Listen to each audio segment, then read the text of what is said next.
Hi everyone, my name is Monique Apodaca, and this is my Educational Leadership 959 Module 1.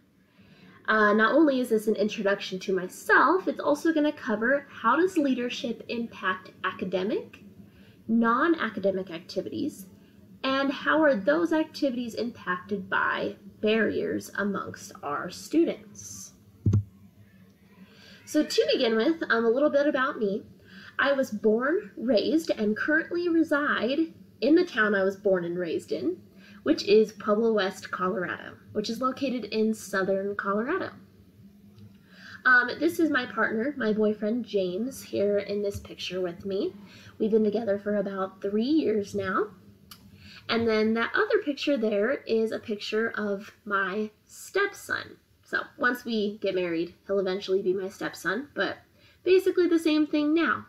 His name is Asher, and he is 3 years old. Really, this year, I took over a new grade level with taking care of this little boy and getting my master's degree. I don't have a lot of free time currently, but when I do have free time, I love to travel all around the place, whether it's just different places in Colorado, whether it's to different states or countries. I genuinely enjoy traveling and relaxing. So my education background, I have a bachelor's degree from Colorado State University, Pueblo, which is about 20 minutes from my house. I got my degree in elementary education, but I'm also endorsed in 7th through 12th English, should I ever make the change. And I will receive my master's degree in educational leadership from Fort Hays State University in December of this year. So this is my last actual class before my portfolio gets worked on. So I'm very excited to get that out of my way as well. I currently teach in Pueblo County District 70, but I teach at a charter school named Swallows Charter Academy. We are K through 12, and charter schools can basically make their own decisions regarding curriculum, snow days, any other decisions made inside a district can be made for one individual school. That's what makes a charter school charter. So I've worked at this school for 3 years now, third year teaching. 2 years I taught third grade, and my third year, this year, I am teaching fourth grade. So not only with COVID did I move grade levels, I also switched to fully remote learning that first semester. So all the parents that wanted to stay home with their kids versus sending them back, because we did give parents the choice, I taught the kids that were at home, and my teammates taught the kids that were coming in person. Along with that, these images here are our beautiful building that opened this year. So everything was very pristine and clean coming back from COVID in August. It's beautiful. We had a grant afforded to us, and it is a $20 million school. So it is gorgeous, and now that we're back for second semester, I have got to teach half online and half in person. So I do have my own classroom in this beautiful building now. So, since Swallows is a charter school, and we are K through 12, I'm going to do a little bit of comparison of what Swallows opens up to students for academic and non-academic, and also things that I know District 70 schools offer, whether that's elementary, middle, or high school. There are some differences between the two, and I'll get into those as we speak. So I've sectioned this off into elementary, high school, and both middle and high school, because there are some similarities between the two. So some academic activities that are an option for Swallow students or district students are the spelling bee and brain bowl. Now, an activity that's offered to elementary students way out in our county schools is an agriculture club. Now, that could be seen as non-academic or academic, depending on what you're going to do with agriculture growing up. So I added that in here just because I thought it could be seen as both. For high school, Swallows and District 70 offer the early college program, where our high schoolers can full-time or part-time take courses at our community college, PCC, and our state college, CSU Pueblo. We also offer advanced placement courses at both Swallows and at the district level. The district has an international baccalaureate program at Pueblo West High School. Swallows does not offer that, but students can go from Swallows and feed in to Pueblo West High School. Another one, actually the next two, are also offered at Pueblo West High School, not specifically at Swallows. So we have the DECA program, Distributive Education Clubs of America, which really is business-centered, so getting students involved in business, as well as mock trial. Now, for both our middle and high schoolers out here in District 70, not necessarily Swallows for this first one, we have speech and debate clubs. Now, between Swallows and District 70, we do have these next two, National Honor Society and National Junior Honor Society. Now, again, that's another one that I'm not sure whether they fall under academic or non-academic. You need the grades to get into these societies, but the things that these societies do are more community help. So it kind of weighs under both, and you'll see that I include it in both categories. How does my school administrators, because I work at a charter, we have multiple, how do they support these activities? Our administrators attend academic events to show their support, and they also show their support for teachers and sponsors of those activities. And in the case of needing to know prerequisites for pre-college courses, AP, IB, any of those courses, they do know the prerequisites for those programs.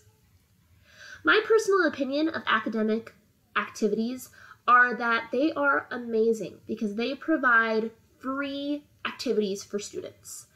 And I'm going to really focus on that throughout my presentation because not all students have the means to be involved in these activities. But academically speaking, these activities are usually free. So anyone can join and anyone can be included. Something that I would do differently if I were in the administrative position is trying to reach a wider variety of students.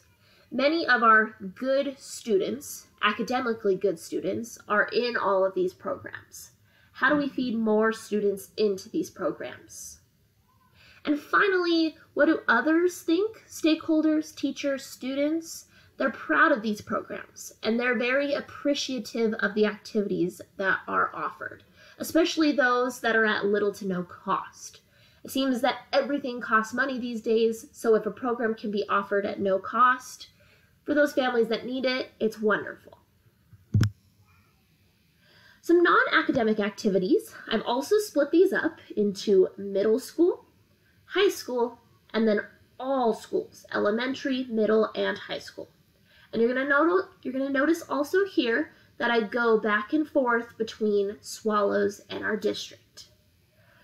So for middle school, at both, we offer National Junior Honor Society, which again, I think falls in both categories.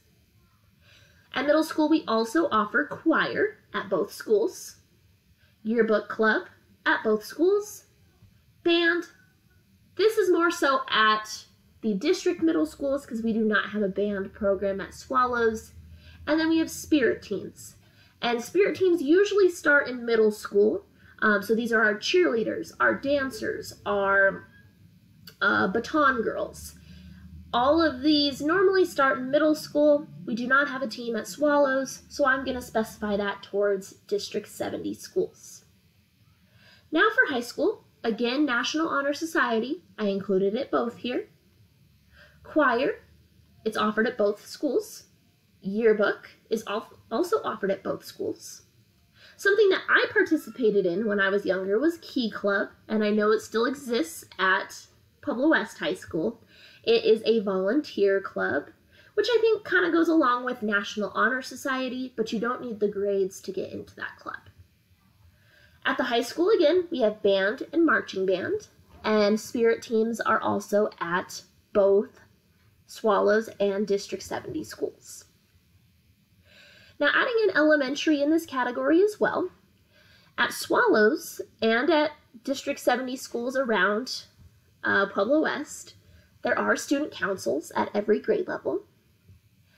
At Swallows Elementary, middle, and high school levels, we offer musical theater, so even our elementary students put on a play for each grade level. Religious fellowships also meet. I know at the high school, Pueblo West High School, they have a Christian athlete group. And then all sports, and I'm talking not only school-related sports, but also community club-related sports. Those are offered across all grade levels, but I want to keep in mind here with the non-academic activities, normally these things are going to cost out of pocket at some point. So my administrators, again, there's multiple, they also attend non-academic events to show their support. So sporting events, different clubs, debate teams. And we also, every morning on the announcements, K through 12, hear about their wins and their losses. And I know at Pueblo West High School, they offer spirit buses for any away games. Now, COVID has changed things like that, but I'm sure it will get back to normal at some point. I think that these non-academic activities are a great way for students to create relationships amongst each other. They get better involvement with their community, and many of these things better their future. If I could find a way to make a change in our non-academic department, I would try to find a way to receive monetary donations from our community so that more students could participate if money was an issue for them. Now I live in a pretty middle to high income neighborhood, so this often isn't the case, but you never know who's struggling, and I think it would be wonderful to come up with a way to receive those donations to put forth towards the students that can't afford to be in these non-academic activities. Teachers, students, and parents see the benefits of applying skills that are nurtured in non-academic clubs. So all of those soft skills that they aren't able to get in an academic setting, they're able to get in a non-academic setting and then put it into their real-world lives and situations. So I learned a lot throughout these 8 articles, the 6 we were provided and the 2 that I found.